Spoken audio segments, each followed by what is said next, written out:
100% Chance of Wine, sponsored by The Lodge at Columbia Point.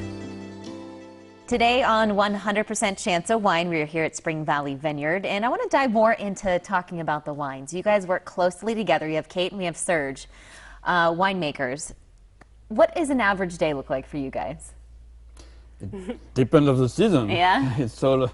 It's farming, so harvest is definitely different from the rest of the year. It's more intense. There is a lot of decision to make. When the wine is actually fermenting, finishing to ferment in the barrel right now during malolactic fermentation, it's a little bit more relaxed. Still, there is a lot of lab work involved. Right. There's a lot of checking on fermentation. During the summer, we spend at least one day in the vineyard together. Too. It's a lot of together time. Well, with making the wine, and it's. Serge, you have a unique background coming from France. Well, I've been exposed to different wine regions before I came here. Definitely, yes. Do you think that helps in making the wine from Spring Valley? Yeah, it does. It definitely helps. Good winemaker should taste wine from all over the world, from the best region in the world. Plus the wine business is in constant evolution.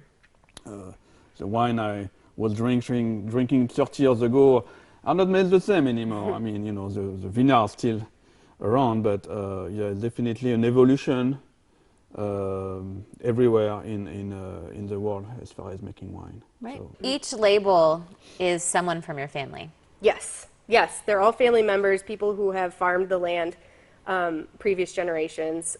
Uriah and Catherine are my great-great-grandparents, and Catherine actually came over from Wales to marry Uriah because his first wife had died during childbirth. And so those are my great-great-grandparents. I was named after Catherine Corcoran. And they had a few sons, one of which was Frederick here. And so Frederick and Nina Lee got married, and those are my great-grandparents. They had one daughter, Sherry Lee is her full name, and she's on this label.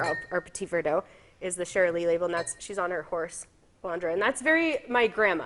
My grandma, like Papa would tell you, she's the reason we have this. She's the owner. She's the boss. And but she's always behind the scenes. I will put her up against anybody on an Excel worksheet. I can't figure them out, but she runs this place, operations, the books, and everything still to this day. And so this of her on her horse, she didn't want it to be just her face. She wanted it to be like just who kind of she was, a little bit in the background. So Grandma and Papa and Grandma got married, and that's how the last name Derby came into the family. So that's that label, the Derby label, and it's my grandpa and my uncle on that. And I'm assuming you could turn the label around and read kind of a little bit about it. That is exactly what we do. And so the first part of the label is just a brief, quick, who is this person on the front? What did they do? How are they tied into the whole story?